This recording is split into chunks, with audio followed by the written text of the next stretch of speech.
This super simple remedy is probably one of the most efficient folk methods for treating colds, flu, cough, and many other ailments.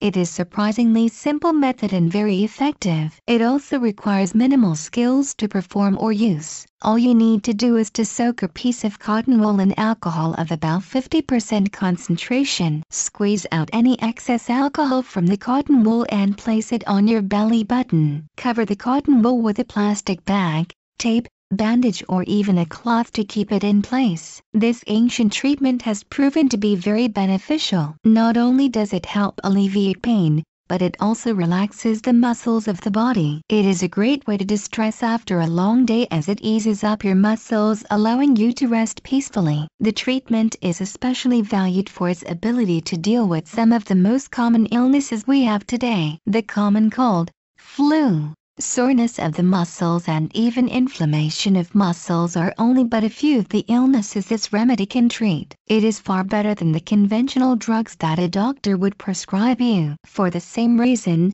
it is a great remedy for parents with young children that have a tendency to fall sick. The remedy keeps your child from overexposure to a variety of conventional medicine that may be hazardous to their system in the long run. Use the same method to relieve menstrual pain. Just lie down and gently press the cotton with your hands. To relieve stomach ache or prevent travel sickness, use the same method, but this time sprinkle some salt on the cotton as well and place it on your navel. Therefore, feel free to share this interesting remedy from folk medicine with all your friends and family, and spare them the expense of conventional off-the-counter pain medication. Next time, instead of drowning your sorrows in alcohol, try to drown your pain.